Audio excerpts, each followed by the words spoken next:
All right, welcome. This is Composer Talk 005, and today we're going to talk about what are we struggling with as composers. So I thought I'll start off and give some things that I'm struggling with or things that I'm dealing with as a composer. And then once people start coming into the live chat, we'll start seeing what they have to offer. So that's the goal for today's stream. I kind of think we need, as a community and as composers, sometimes to, get ourselves out there and talk about the things that we struggle with, because we're going to find out that most composers struggle with the same things. Hey, Kel, how you doing, man? Good to see you. And so, all of us struggle with the same things, but maybe we can find some tips and tricks from other people, and I can try to give some of my own so we can get better and, tackle these things. So let's get started here. So some things I'm dealing with currently is one is motivation. Like I said in previous streams, my personal life is going through a lot right now. I was laid off from my job in October. So I'm dealing with stuff like that, personal issues. I got family, stuff like that. So, thinking about sitting down and composing sometimes doesn't feel like the right thing to do because, I have other things I should be worrying about. But uh, I'm finding that actually sit down and composing is actually very therapeutic, and it kind of gets some of that stress and that built up anxiety out. So that's one thing, and I think we all as composers deal with that. Motivation is huge, especially our lives are busy, and if you have a family and have children, sometimes it can be very difficult to find the time or to find the motivation to do it. Um, Even if it's just for 30 minutes a day to sit down and compose a little piece. You don't have to compose a completed, masterpiece. Just get something out there. Just so you don't, you don't get atrophy in that, writing muscle. So that's something that helps with me deal with that, and I'm trying to implement. Musically, some things I'm struggling with is I've been noticing a lot of my pieces or a lot of things that I've been writing are starting to mimic the same thing, or they sound the same things, or I'm going to the same instruments all the time. I think as composers, we all struggle with that all the time. I mean, that's just a thing that composers struggle with. And how I'm combating that is maybe not go to my and that's one thing about having a template too. You can find yourself doing a lot is you know going going to your go-to things all the time. And so maybe mixing up a template, or maybe taking out some of those go-to instruments, or just reminding yourself, hey, I'm not going to that one, let's try this one. So that's some things I'm combating myself is just let's try some new stuff. And what I do with that sometimes is I'll go into Omnisphere and I'll find a patch that really speaks to me. Maybe it's a synth or it's a pulsating thing or something that I might not normally typically go to, and I'll lay that down and see what comes out of it. And sometimes magic happens.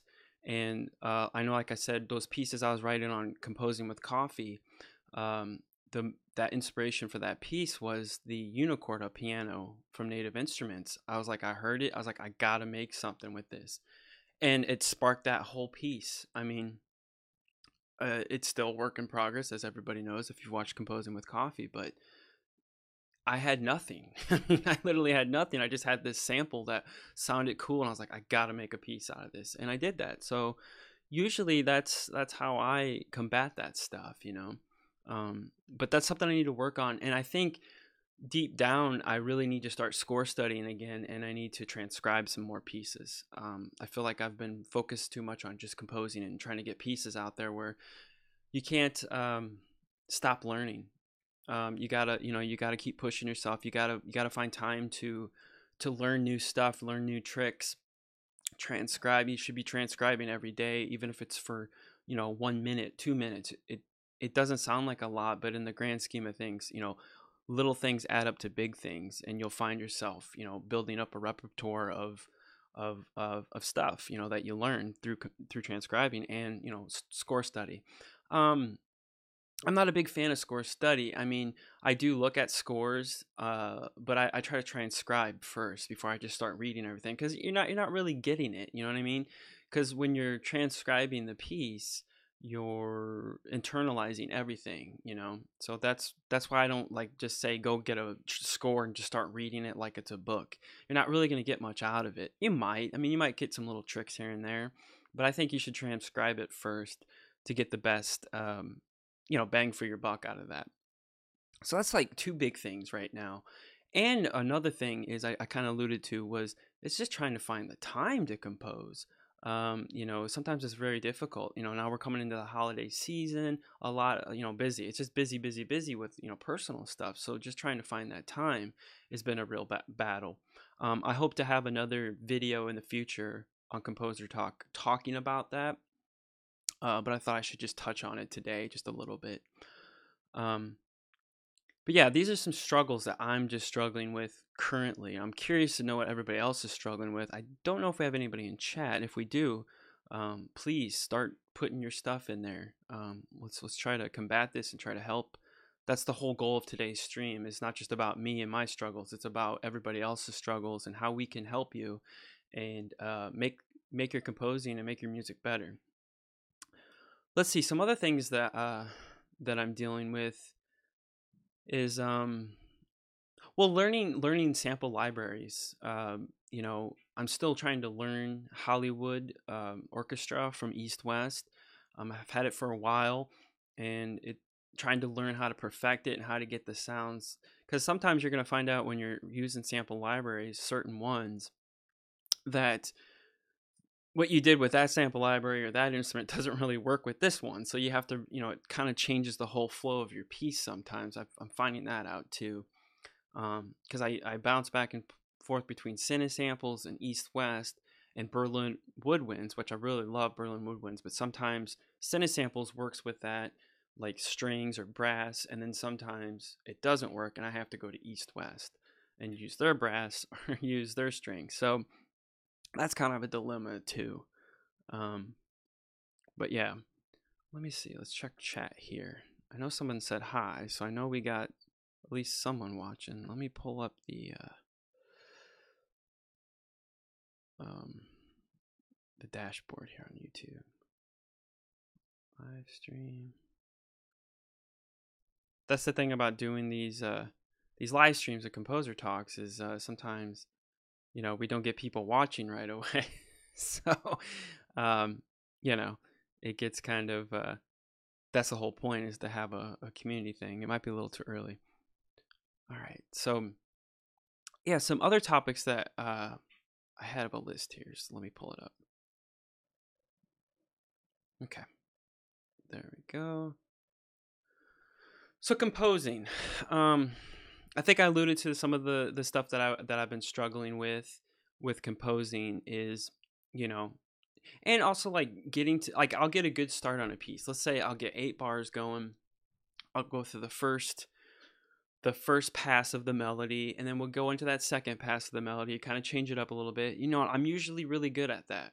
I can get stuff flowing usually, and then I always struggle with where to take the piece next.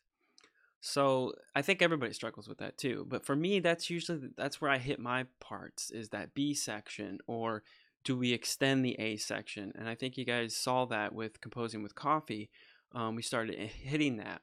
Where do we take this piece? And I always feel like I always get a good start on a piece, and then it falls apart, or I ruin it, or it goes to a different place. So it's kind of tough. But that's my struggles. And I think some ways to combat that is, you can always do the typical, let's move it to the dominant, minor. If you're in major, go to the, the sixth, chord there and go to that one, which is cool. Or you can always, go up, a half a step or two halves, or a full step or half, you know what I mean?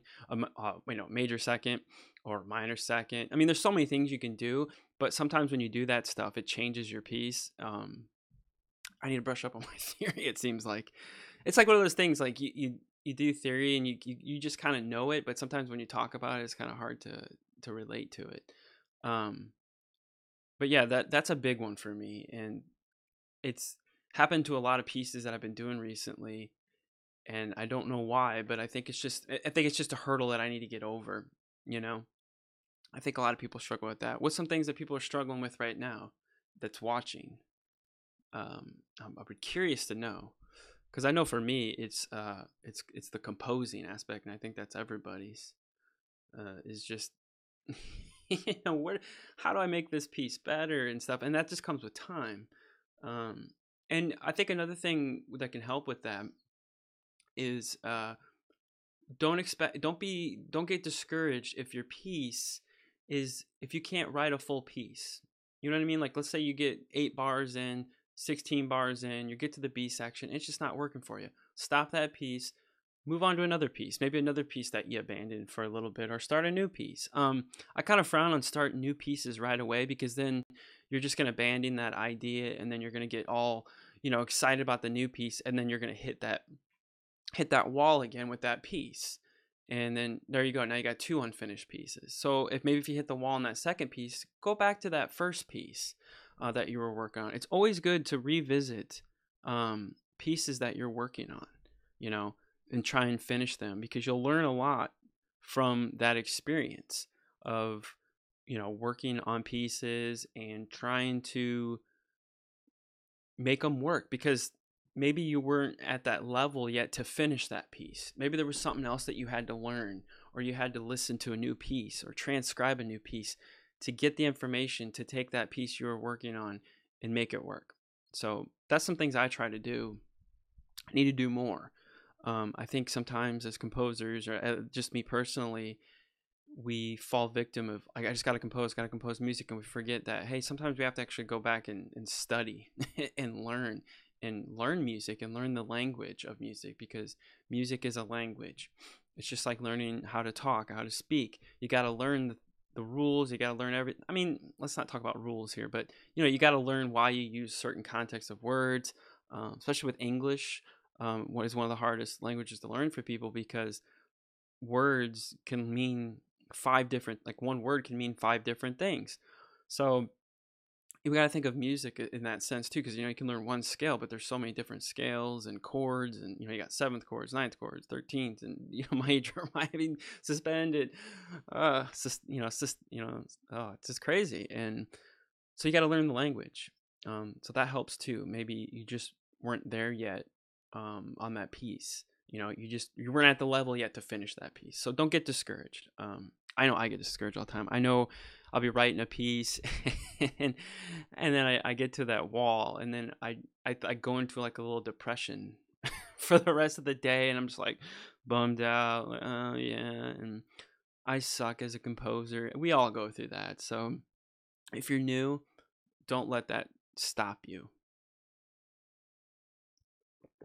Don't let that discourage you. We're all there.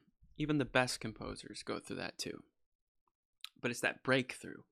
Because let's say this, if you don't continue and be persistent with your compositions or composing, and you just give up, well, you're not ever going to push yourself. You're not going to have that breakthrough. Sometimes it's going to take 4 or 5 pieces to have the breakthrough.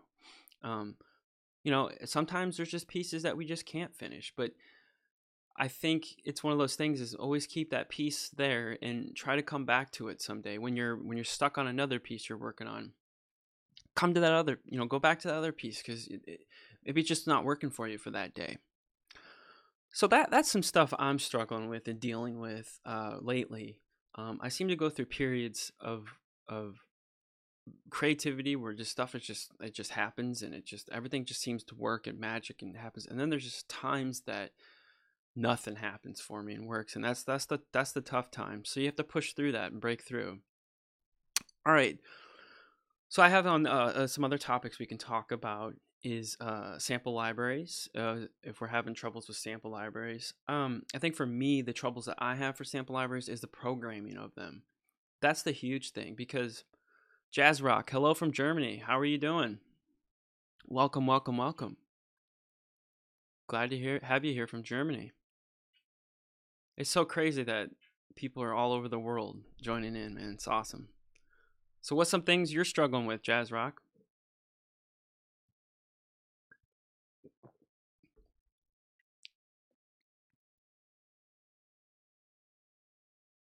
You're fine? Great. That's good to hear. I'm doing well. Just, taking a break from composing with coffee this week. Maybe I might do it later this week. Usually Mondays as I do it. You're just here to learn? Cool. As we all are. I'm here to learn just as much as you're here to learn. I am not a master at any means, but I know things. I've struggled with things doing this now for I've been doing music since I was 14, 15, playing guitar and playing in bands. But yeah, new to the cinematic thing. Yeah, me too. I started about 2 years ago. Yeah, it was like the fall of 2015, I think. Yeah, 14, 15, which was really weird how I fell into it, because if you look at my channel and previous videos, I was doing some ambient guitar stuff. And the reason I was doing this stuff was because I was doing, heavy metal and pushing myself and trying to make like these very complex songs and stuff like that. And I was like, you know what? I want to try this looping thing. And it's just going to be me and a guitar with loops. What can I create? So I was putting all these limitations on. Well, anyway, I was started working on an EP for this. I have this little side project called Imperfect Silence, which I need to get back to. So I was doing all these videos and doing ambient stuff. And I started composing music for an ambient EP, and I bought Albion 1 because I needed string sounds, and I heard a lot of people talking about it. Well, there it went. Once I bought Albion 1, the rest is history. I started getting into the cinematic thing. I've always wanted to, I always wanted to score films, short films and stuff like that. It's always been a thing. But that's how it happened to me, and it was like about 2 years ago, and now I'm on the path. Jazz Rock says, I'm more into electronic sounds with Omnisphere. Yeah, Omnisphere is great. I use Omnisphere. A lot of people don't understand that Omnisphere goes very, very in-depth with stuff. I mean, there's so much stuff in there that you can use. I know there's a video I posted, Hidden Gems, the Japanese children's choir patch, which is in Omnisphere, and it's so cool. It's like a different, feel.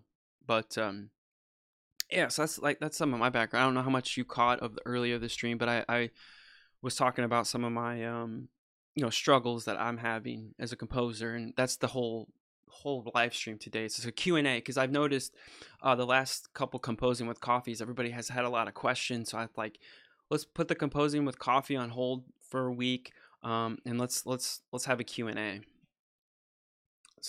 So anybody that's having any struggles or have questions or anything, please put them in chat, and let's try to answer them. And if anybody in the chat can answer it, go ahead.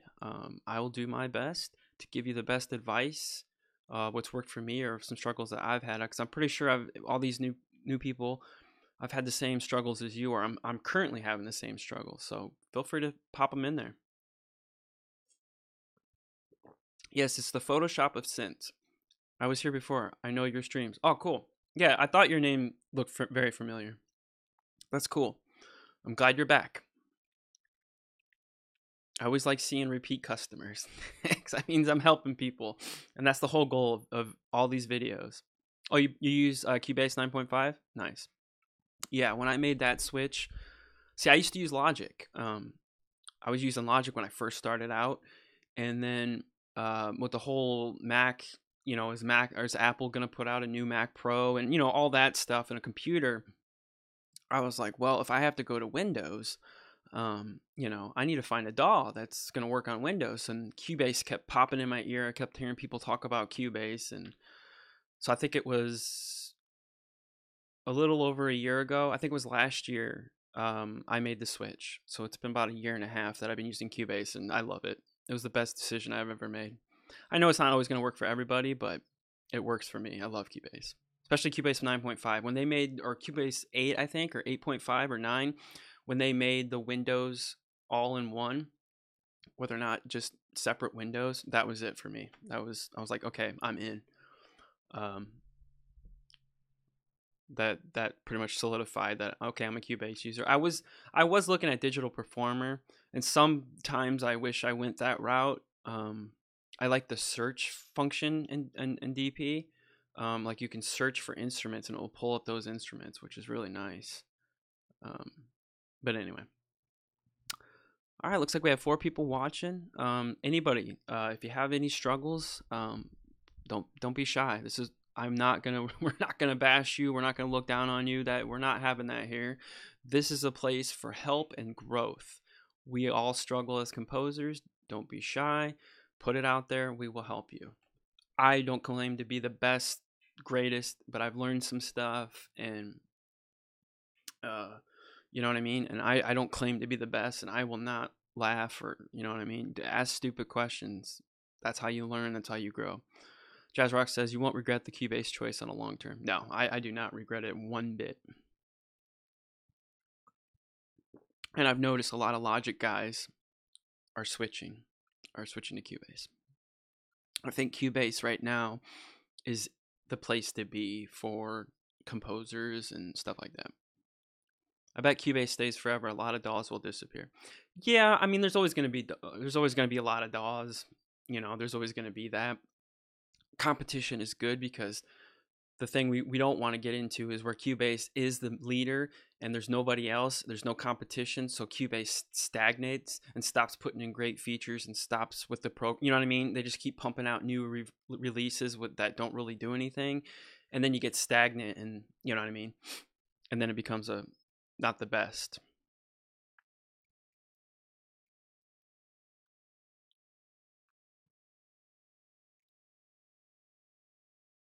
I mean, I know with Cubase, some stuff that I struggled with at first was setting up templates and trying to get the MIDI data and stuff to work with my controllers. Cubase is a lot simpler. There's so many ways to do it. And I have videos if you're unsure of how to do that stuff. I have videos on that. Very simple. Apple is the only reason for Logic and Pro Tools. And Apple will stop producing computers in some years. Yeah, I mean, the thing that happened about Logic was they just went to a different audience. You know, they're more focused on electronic music, dance music, pop music, stuff like that.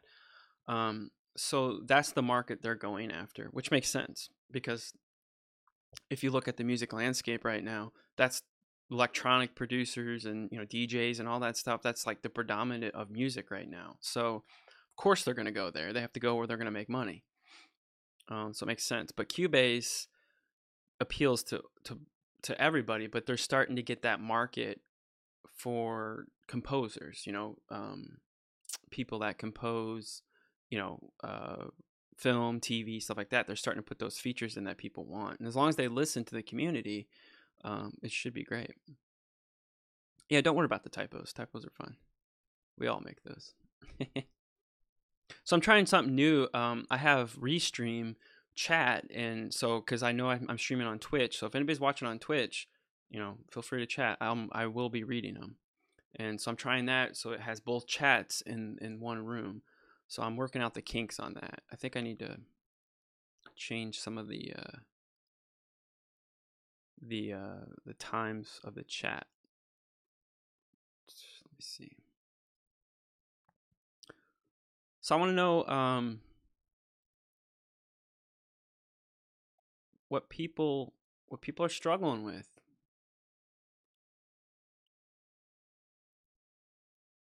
That's the whole stream today is about.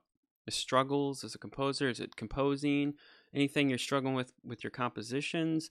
Is any mock-up troubles? Sample libraries giving you trouble? Anything you can think of. I mean, we could talk about DAW stuff too. I mean, it's fine. This is just pretty much a Q&A, because I felt that the last couple streams that I did, a lot of people had a lot of questions, and we were talking more than we were composing, which is not a bad thing. But I felt we haven't done a composer talk in a while, so I wanted to do one.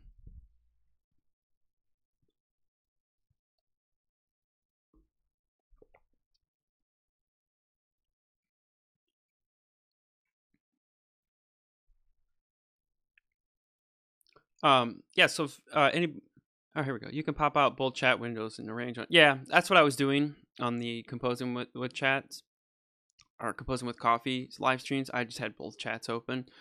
But I was just trying this out, testing it out today, see how well it worked. just to just to see. Try to think of some other stuff that I've been kind of. I mean, lately it's just been trying to find the time to compose and hitting the wall, going from my A section to B sections, what I think a lot of composers deal with. Um, those have been the major things for me, and just personal issues, family stuff, and job stuff, which most people here in the chat know. Sample libraries. I for Black Friday, I mean, I don't buy sample libraries very often. I'm pretty content with what I own, but I did buy Oceania from Performance Samples. I haven't really dived into it yet. But I was playing with, I was just messing around with it. It seems like it's set up really weird, like it's more velocity based when you're playing. So that's something I have to get used to. But it looked like programming wise, it should be pretty cool. I want to use it in a track soon. So maybe the next Composing with Coffee, I think what we're gonna do is we're gonna maybe throw it out to the community and see what people want me to compose. I'm thinking about every Composing with Coffee. If we do a new piece, I don't know. I don't want to have like 10 episodes dedicated to one piece. After doing that one piece, I think what's going to happen is there's going to be some pieces that just write themselves really fast, and I think those are going to be those one pieces that don't. So we'll find that out.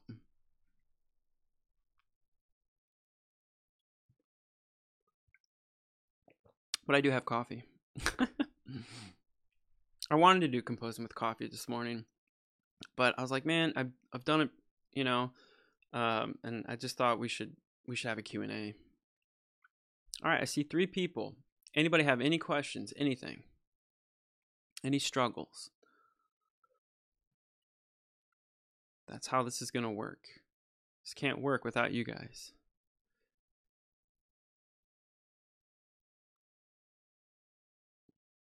Oh, I see people dropping, so we have 2 watching. Well, anyway, if they're still watching on the replay, please feel free to put down in the chat for future composer talks. Any questions you have, maybe we can dedicate a stream on that. Also, let me know what a good time you want me, like a day and time you think would work for composer talk. I was thinking more like on Fridays, maybe stuff like that. Jazz Rock says, I don't make money with music. It's just a hobby. Yeah, I mean, a lot of us don't make money. I don't make money from my music currently. So that's a big struggle for everybody. I think. Yeah, let's talk about that. That's a good topic. Let's talk about that. Making money with your music. How should we approach that? Because I'm in the same boat. I would love to make money with my music, but that's not the end goal. Usually, it is a hobby for me, but it's one that if I can turn into a career or turn into a business and make some money, I will do it. And I think we need to get past some of these stereotypes. Like, I know people get locked into this. Well, I can't make money. You know what I mean? It's about the art and it's about creating, and it's not about money. Well, it is. It is about money. Let's stop that. If you're creating art, people enjoy it. They should pay for it. That's just my opinion. And you shouldn't feel bad about that. Asking someone to pay you for your art because you worked hard on it, and you're proud of it. But then then you have that issue: is people willing to pay for your art?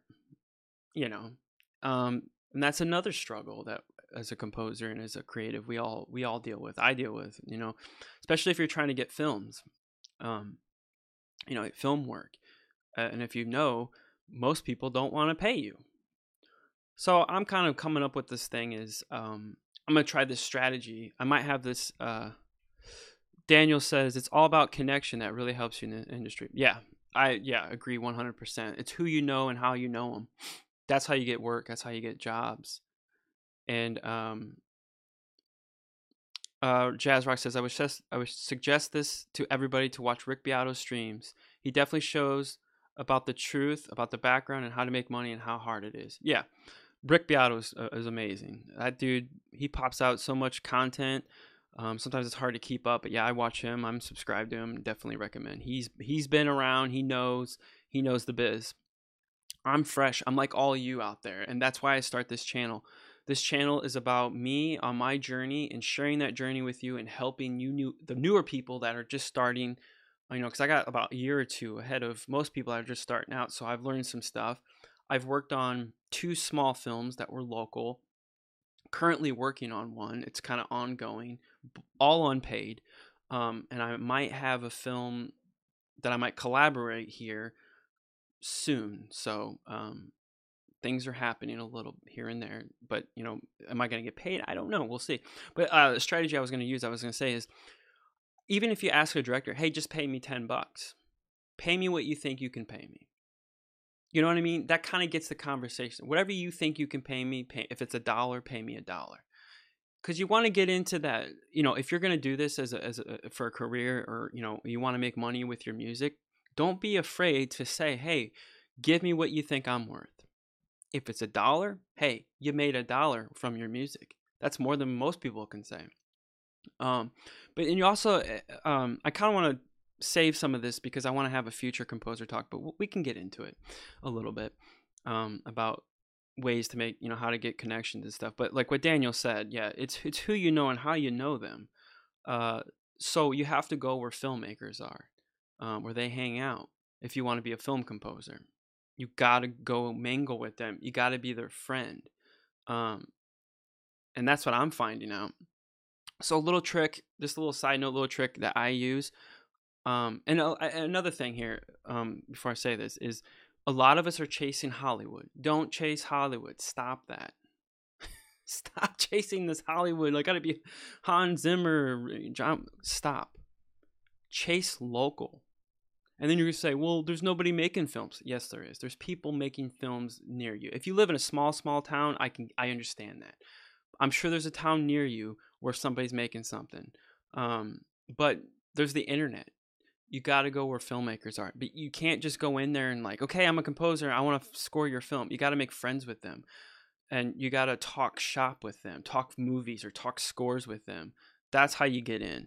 Jazz Rock says, here in Germany, the acceptance for paying musicians might still be higher because U.S., you find so many musicians unemployed and supported by their parents. Yeah, that's true. But also a lot of people, the thing about the U.S., probably different than Germany, we have a different culture around it, being creative. It's kind of one of those things like, oh, you create music? Oh, I'm sorry. You know what I mean? It might be over in Germany too. I don't know. But there's a stigma to being a creative, even if it's a painter, a musician, anything like that. It's like, oh yeah, you're the whole starving artist thing, which is a myth and it's crap, and we need to break that.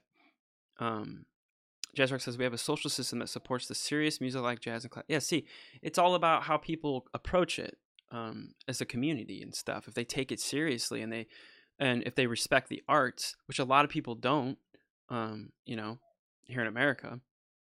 What's in America, the first thing to go, in our school systems was the music programs. Just gone, you're done. And then, but they kept all the sports programs. So it's a mindset, and it's a mindset within our culture here in America. But I totally agree with you. But there's money to be made. There's people out there, and also another thing is you got to find your niche. You got to find people that are making the movies that you want to score. So you got to find them. And I look at it this way. If I find a young filmmaker, he's just getting started like I'm getting started, I build a relationship with him, a friendship, a working relationship. I don't know where his career is going to go just as much as I don't know where my career is going to go. So maybe but think about that. I do well on his first film. He likes me. He likes my music. And then he does another film. He might get a budget for that film. You see what I'm saying? He's growing up the ladder just like me. So you're going to grow with that guy. So I would start indie, indie games, indie films, short films. Start there. You want to build a portfolio. That's key in all this. it's going to take some time to get paid. Daniel says, yes, tons of indie films and indie game perks are going to college for music. Yeah, because they're doing it all themselves. Because it's so easy now. I mean, all you need is a computer and buy a sample library, and there you're on your way. But you have to bring value to these filmmakers. They want music for their film. It's about their film too. And another little side note, working with clients, if you've never worked with someone before, here's a little piece of advice I can give you. Something that I've learned through my day job that I had. I'm an instructional designer, so I work with clients all the time building online courses. That's my background. That's my day job, or was my day job. But anyway, you got to learn that it's their film, not yours. Your music is to complement that. So, you kind of have, it's a fine line that you walk with a director.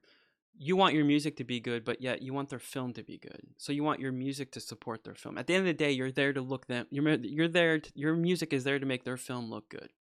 If you live by that motto, you should be successful. Daniel was going to ask, could you dive into your orchestration a bit from your score when you start your new piece? Yeah. I don't know. That's a good question, man. I don't know how I started. I'm not an expert in orchestration at all. All mine is I use my ears. I use these things. If it sounds good, it is good. That's one thing I'm learning is orchestration. I need to transcribe more. But when I start a new piece, this is something I'm working into my workflow. I know there's a video on there, template tips, the piano sketch track. This is something, yeah, I start with the piano. I'm trying to. This is something I'm trying to really hone in on and really develop, is starting with a piano sketch track. Lay it out simple. Start simple. Chords, melody. Because if it can't stand on a simple chords and a melody, the piece is, I want to choose my words clear here. Your piece might not hold, you know what I mean? It might not work. A lot of pieces today and a lot of music today is reliant on sound design.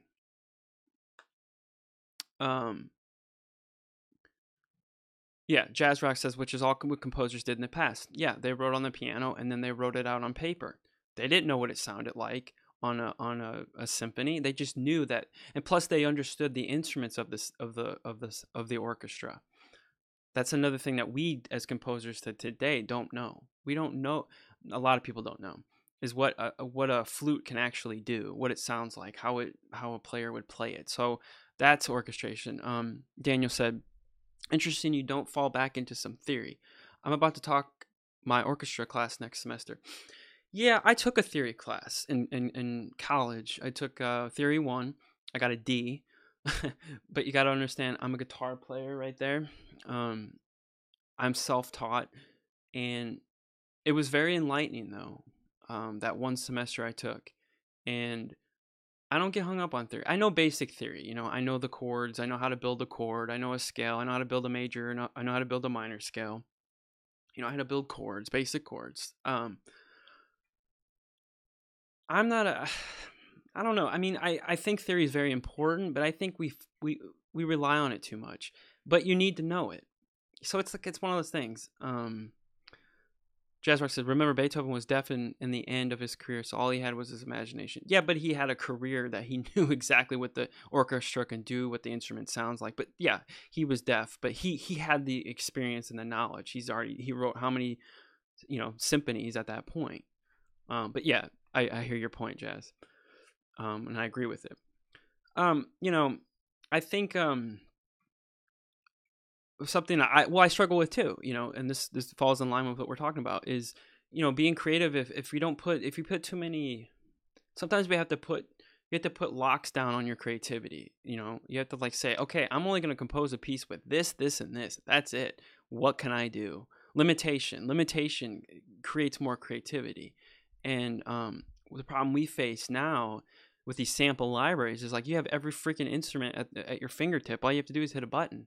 I think it stifles our creativity. So that's why I think sitting down on a piano sketch track doing that, you're just hearing a piano, but you have to think about the instrument that you're writing for. So, okay, this is going to be a flute line, this is a brass line, or you know what I'm saying? So it's stifled because you're not hearing the sample. You're not hearing the flute being played because a lot of us rely on the sound of it. I know I do all the time. Jazz Rock says, so that's what we are lacking. Yeah, imagination and stuff. We know pop songs and simple music all over 24/7 since our whole life. Oh yeah, everybody knows, you know, the 4 or the 1-4-5 chord progression. You've heard it since the day you were born. 1-4-5. And that's another thing. Don't think 1-4-5 is bad. Don't fall into that trap where I can't write 1-4-5. Yes, you can. What you do, if you listen to John Williams music, he starts 1-4-5, but then he gets you in, holds your hand, and then he takes you somewhere else. See, that's the trick. Where do you take them after the 1-4-5? And that's very, very, very difficult. And that takes years of study, years, you know, to master.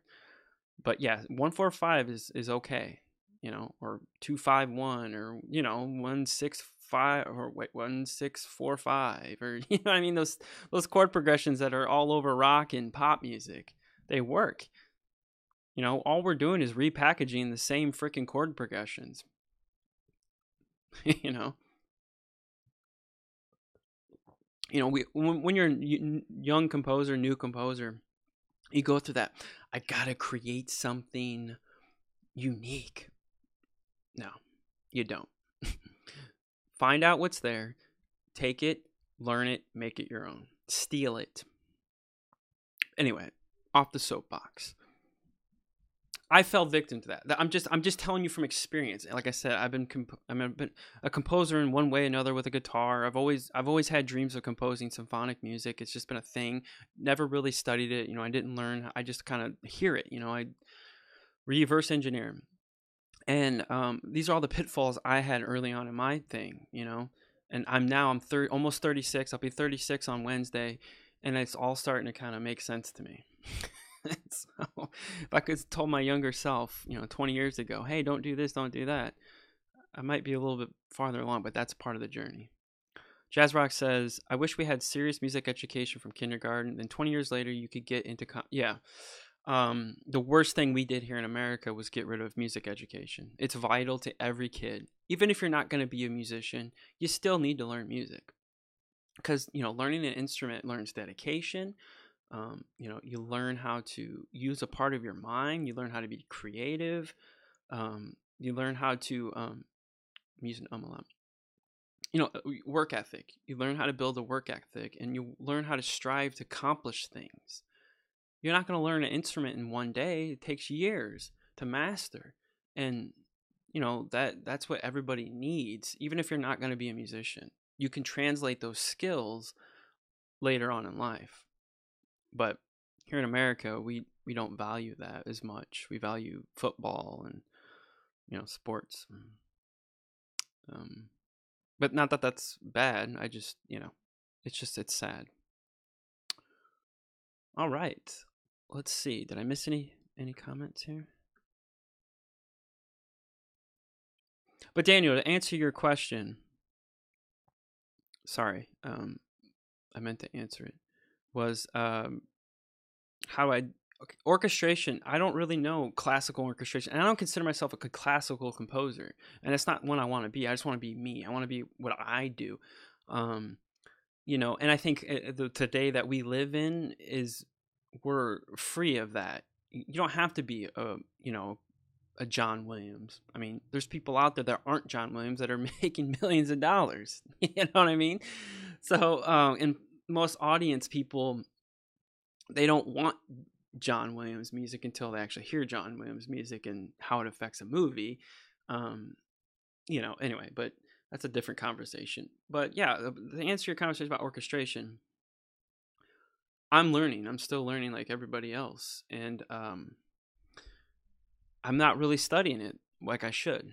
But that's the thing. I go back on transcription. You're kind of learning it when you transcribe music. And then if you go back to the original score and see it, you'll start picking it up, and then, you know, you'll start learning it. And I think orchestration is something that it takes years to master. So is composition. You know, I think they say in the classical world, a composer peaks when he's either 50 to 60 years old, like that age frame. They peak. So there you go. Now think about that. If they went to college at 18 years old and studied composition theory and all that stuff, did that, got a job working composing music, they're serious, and they're 60 years old, they finally peak. That's a lot of years. I mean, look at John Williams, for example. He didn't compose Star Wars until he was in his 40s. I think he was 44. He did Star Wars at 44 years old. The guy is like, what, 80 now? Think about that. He didn't have his peak in the 80s. He was in his 40s and 50s. Now think about that. That's insane, man. The guy didn't write, he wrote, think about that. He wrote Star Wars. He wrote Superman. He wrote E.T. He wrote Jaws. He wrote Indiana Jones. All within that in the late 70s to the 80s.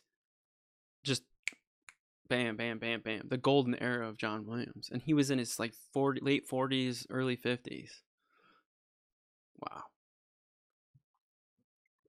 So we all have some time to grow. But yeah, patience, man. That's the biggest one. I think best advice I can give anybody is be patient. I mean, I do fall on theory. I mean, to answer Daniel's question again, he had a second part to that question. I'm just not a theory whiz. I just know basic theory. I know chord progressions and I know this and that. And the thing with me is I write with, the standard chords. I'm not writing with a lot of seventh chords, which I try to do. I try to mix it up. So I'm still learning that part. But I mean, I know your basic chords, Jody Smith says, "Hey Todd, hope you're well today. Can't believe there isn't music education in schools in America, especially as you guys have such a wealth of history with jazz. Yeah, it's sad. Williams was a jazz pianist. I highly recommend delving into some jazz progressions as I study." Yeah, I actually took, like I said, when I was in college, I was at junior college before I went to university, a 4-year college. I took a semester of music theory. I was like, I wanted to, there was personal things that happened that I didn't pursue music. But anyway, that's just a different story. But yeah, I took a one semester of music classes. I had a full range of music classes in my college. I had music theory, and I took a jazz guitar course, learning jazz stuff. I was a rock guy, and I was self-taught, and and learning all this stuff within one semester. It was just very overwhelming. And especially to learn jazz guitar, that I've never played jazz guitar before, it was crazy. And I took some stuff and I learned a lot of things. But yeah, jazz is advanced, of course. But think about that. As a guitar player that has no music theory, I had no music theory at this point, none whatsoever. I just played by my ear, or I just watched music videos and concerts, and just watched it and studied it and picked it out myself. That's how I learned. And then you're thrown into jazz, you're thrown into a jazz course, and you're thrown into music theory. Yeah. But I learned, I mean, just in one semester of music theory, I forgot most of it though, because it was so long ago. I mean, this was 2001. Actually, funny story, personal story. It's not funny, but when September 11th happened, I was in music theory class. I was at 8:00 in the morning, and because I was Central Time and New York's an East Coast time zone, so it was 8:00 my time. September 11th happened, and I was in college in music theory, so I remember that day very vividly. But yeah, I was learning music theory when all that went down. So yeah, that's how long ago it was. But I was doing figure bass and all that stuff, man. We were learning all that stuff. I have my theory book here. Let me go get it.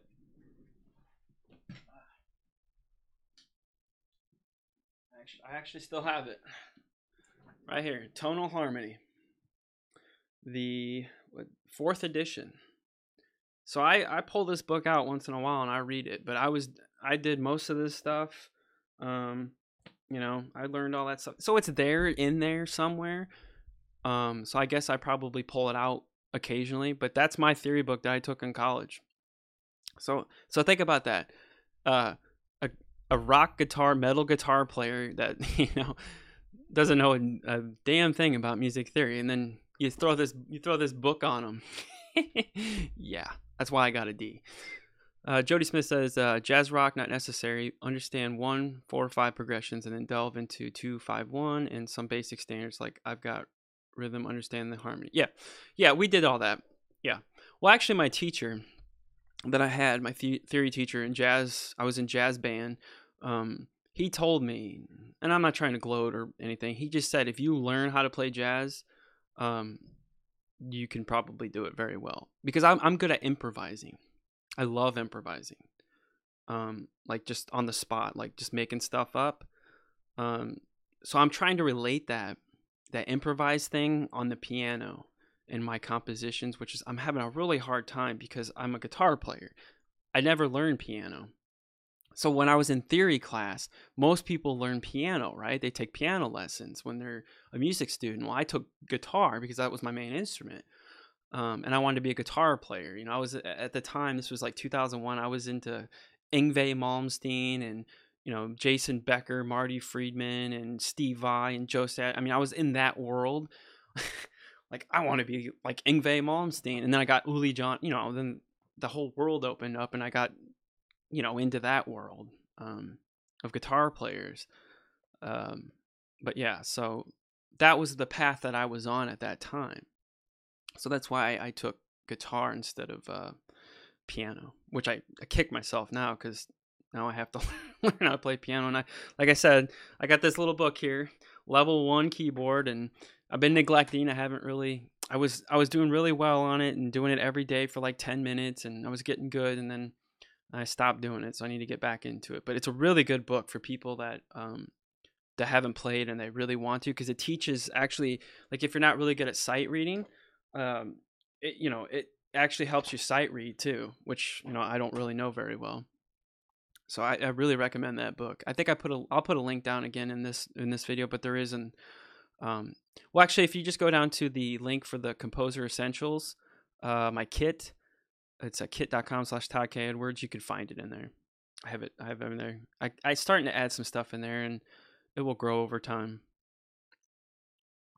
But yeah, jazz rock, man. When I took jazz, it was crazy. And I mean, at the time I was taking theory and I was implementing this stuff into my music.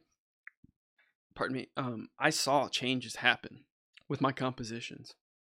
And I was starting to really grasp it too, man. Like theory. But then like I hit that brick wall I think every composer does when they're learning music theory. They love it, but then they hit that wall like, oh, it stifles my creativity. When I hit that box, I stopped. I got scared. So don't get scared. It's a breakthrough. You got to break through that. Music theory does not hinder creativity. It's a tool. All good guitar players and plenty of harmony progressions to be learned from the music. Yeah, guitar is a weird instrument, man. And if anybody thinks that playing guitar is easy, it is not. It's a hard instrument, very hard, because you have 6 strings and you can build chords all over the freaking place. And you got to learn all those freaking. See, the piano makes sense to me. I look at a piano, I can tell you every note on the piano everywhere because it's so simple. On a guitar, like the first 2 strings I'm good, and then when I start getting to like the D and the G string, like my mind just like, I don't even know. But I played for so long, like I just instinctively know. But like I look at a piano and it all makes sense to me, like chords and how to build them and all this stuff. And like that's what helped me through music theory, was looking at a piano, because like I can just look at a piano and go, yep, that's how you build that chord, that's how you do that. Jazz Rock says it's like learning a new language, easy at age 3 but very hard at 40 plus. Yeah, that's why they recommend starting kids very early to learn music theory, because their brains just soak it up. Once you get really old, it gets harder, because you're set in your way, and it's hard to convince yourself. It's just a mindset. but you can break through. I'm using that word a lot, breakthrough. I haven't listened to the Doors lately. That was the band, man. I was in 8th grade listening to the Doors. I mean, what kid in 8th grade is listening to the Doors? You know, that music. Oh, man. For a kid, 8th grade listening to the Doors because they had jazz, they had rock. I mean, that I think really put me on my way as a musician, listening to the Doors, because you hear Bach, man, you hear jazz, you hear it all in there. You hear some Frank Sinatra, some Elvis, some rock, some blues, classical. It's all there. And it comes out, man, sometimes, like when I play, and I always go like, where does this come from? And I'm like, dude, that's like the Doors, man. But all this stuff you listen to, man, it's like a memory bank. It just puts it in there, and you don't know when it's going to come out. Do you balance your template? Would be interested to hear your approach. Jody, man, no, I don't. It's something that I'm working on. I actually just bought a course from Mike Verda. I always talk about Mike Verda. I think very highly of him. Like I said, you can find his link on my page to his channel. He has master classes, and I suggest anybody take them. It might not be for you. I mean, Mike's he has a very unique way of teaching, but his thing works for me. But yeah, he just put out a course, and I haven't watched it yet. It's like 6 hours long of balancing a template. So I'm really looking forward to diving into that and applying it. I'm like, I kind of mix as I go along, and I kind of like I have a video coming out here soon, talking about some things about your template and things you should add in there. But yeah, I use some reference tracks and stuff. But I don't get hung up on all that. Joey says, Mike's a great man. I'm in the process of VA Pro setup and balancing his kit. Yeah, and here's the thing about balancing, you'll never get it balanced. So, do it the best you can and just forget about it and focus on music. That's been my takeaway of balancing a template at this point. It will never get balanced. Don't worry about it. Just concentrate on the music, man. That's the best piece of advice. That's what I do. I don't get hung up on all this digital. It's about the music, because people, they have a sense of an internal sense of what a flute and stuff. Just be mindful of instruments. Just remember that a flute cannot overpower a mezzo forte horn or 12 horns. You know what I'm saying? Most of the stuff we already know internally. Just don't overthink it. I tend to overthink things way too much. Yeah, but it's always good to have reference tracks of your favorite pieces or styles that you like. You try to find like scores or classical pieces or something that you're writing that's similar to that, and just compare it, reference it, and go from there. I mean, you gotta think. Remember, all this stuff's fake anyway. You know what I mean? Sample library, it's all fake. So it's not a real orchestra. And like once you get over that thing, you get over that, like, hey, it doesn't need to be real, because that ain't real. It opens up and it gets a little bit easier. But you should try your best. That's why I'm saying always use a reference track.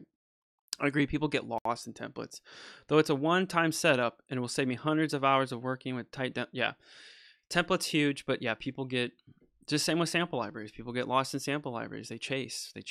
Oh, I just set my template up once and I'm done. But I do offer a service, some coaching for new guys, because I remember when I first started out, man, it was tough. You didn't know if you're doing it right, and sometimes you just need that extra guidance. And I do offer coaching. It's on my website, toddkayers.com. We can set up a free consultation, talk about your needs, and if you want to preserve, go further, we can talk about all that. But yeah, I don't pressure anybody. It's not like, hey, man, you need to use. No, you could figure it out. But some people like, to hold a hand, and I'm more than willing to help you. Because sometimes you don't think about things a certain way, like if there's somebody there next to you and you tell them, hey, I need this. Oh yeah, just do this. And sometimes it's nice to have somebody there. I didn't have anybody. Man, I learned all this on my own and going through forums and just stumbling. And So that's why I did this channel, because I know there's people out there that need help. Jazz Rock says, unbalanced and not sound like Hans Zimmer would mean a new approach, like a jazz musician would like to do it. Improvise and don't fear failure. Yeah. Make music only with tubas and harps. Yeah, that'd be an interesting piece. Yeah. That'd be cool. You could probably do it. Yeah, I mean, look at Hans Zimmer. I am not bashing Hans Zimmer. I love Hans Zimmer. I have his scores. I love his music. I thought the Dark Knight, man. When I heard Dark Knight, I was like, dude, that is cool. But I think we're beyond the like. It has to sound like a real orchestra. We're over that. You know, I think that's something we all need to get over. It's done. Hans has already broke it. You know, think about it. He does ostinato chords. You know, dun, dun, dun, dun, dun, dun, and then you have like freaking 12 horns blowing. You're not going to hear those strings in a real orchestra, and you're not going to have 50 freaking cellos. You know what I'm saying? Like, we've already broke the rules. So, yeah, don't get hung up on it. Looks like I lost a few people. They must not agree with what I'm talking about. That's fine. I just want to, be real and, talk about these struggles and these things that I've dealt with. Jazz says, I like Hans too. We need the free jazz approach of the late 60s. But that's the thing. There's people doing it. You just got to go find it. There's still people writing classical music. There's still people writing that type of jazz. They're still writing classic rock and metal. You just got to find the community. It's just not mainstream.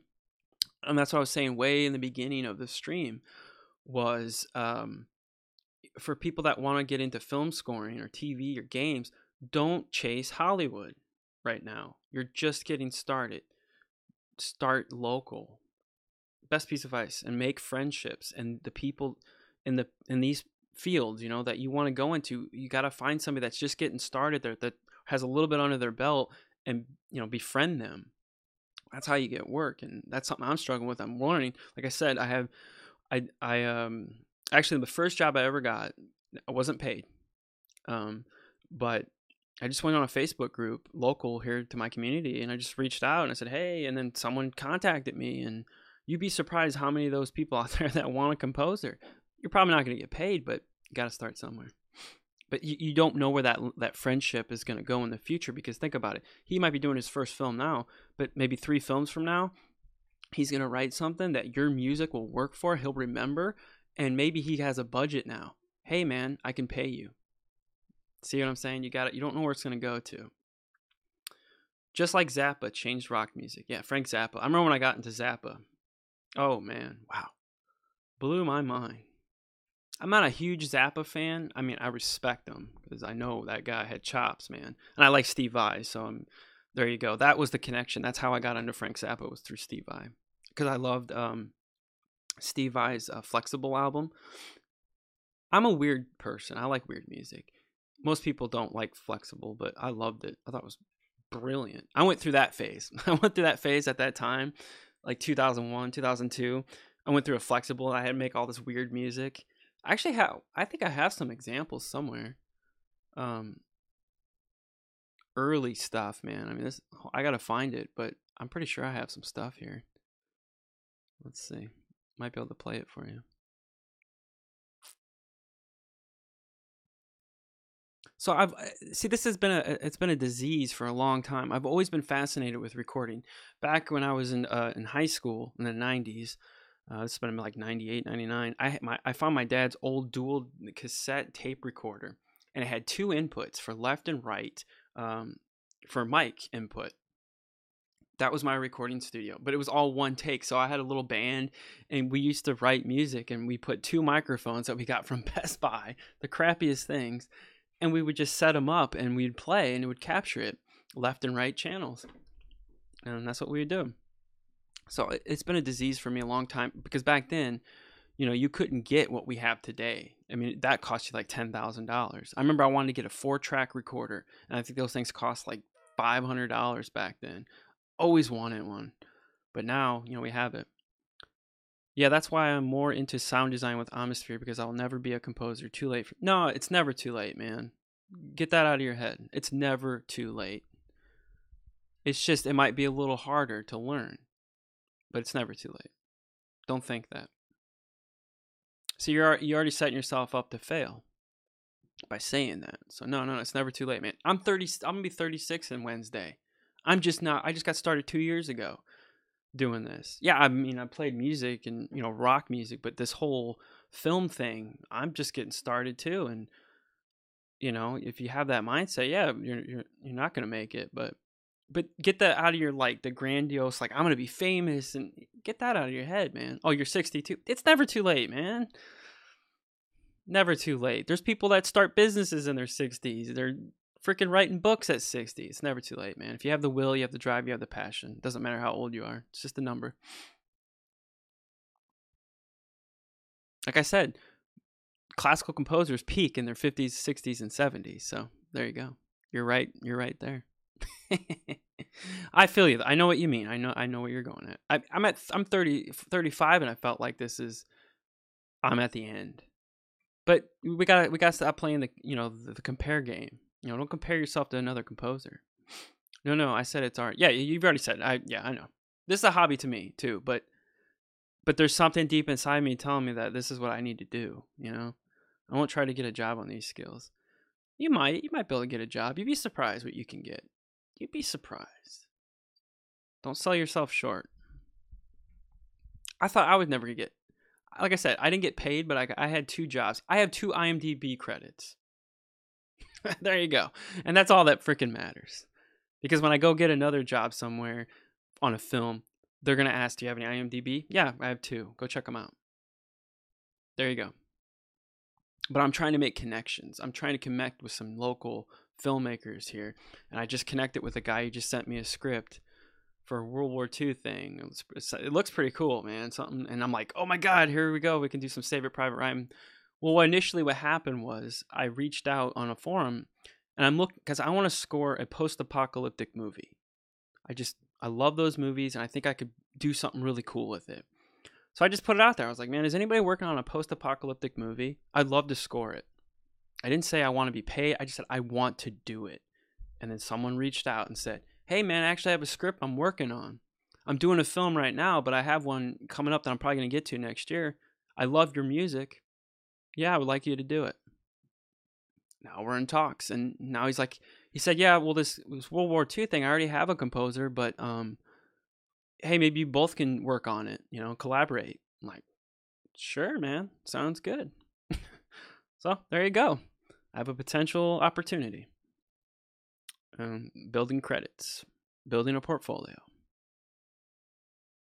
So, and that's the beautiful thing about if you're doing this as a hobby right now, you can work for free and get these credits under your belt and get a portfolio. So when that time comes to get paid, you got your work to show for it.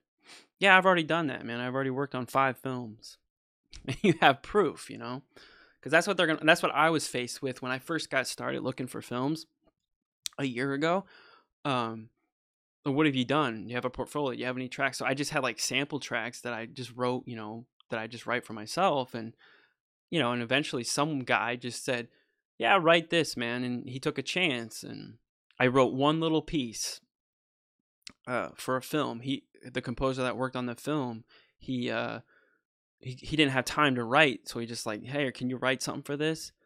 And I did it, and he loved it. He's like, yeah, I love it. So I don't know where that relationship's going to go. Maybe one day he's going to come back to me and say, dude, I want you to write for it. Because he loved it. He loved it. And we had the same similar approach with music and our theory, what we like. And so maybe one day when he writes a new film, I remember him and I want him. It's all about, I know Daniel said this earlier, it's all about relationships, which it is. Oh, wow, it's already been an hour? Holy crap. I didn't think we would even go a half hour on this stream. All right, that's cool. So yeah, I mean, I wanted to do composing with coffee today, but everybody that came to the streams the last couple of times had a lot of questions and so I thought we should do a composer talk, and I thought this was a good one. What are we struggling with? I think we hit a lot today. But yeah, composing with coffee will come back, and I think when we do the next one, it will be a new piece. So definitely.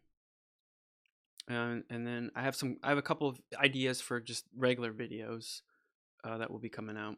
I think a new template tip video. I have one, and some other stuff. So those will be coming out. Thanks, Jazz. I know you've been here a lot too. I remember you on the past streams. So that's cool. I like seeing people come back and participate because that's what I'm here for.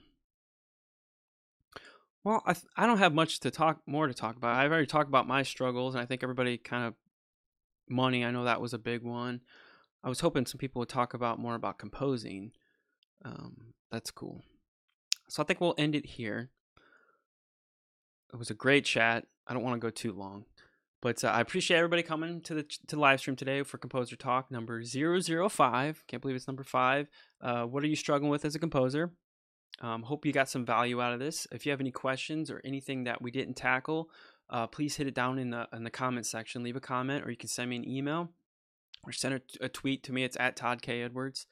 As always, I mentioned in the stream, if you've made it this far, is I do offer some coaching for template building or anything else. We can set up a free consultation. Just head on over to my website, toddkedwards.com, fill out the contact form, and I will get in contact with you. And I think we'll end it there. Thanks for watching. If you like this video, you like this content, please hit the like button. And if you're new to the channel, watching this for the first time, hit that subscribe button. Go take a look at all the other content out there. I'm sure it will help you. And as always, I'll see you next time. Thank you. Bye, everyone.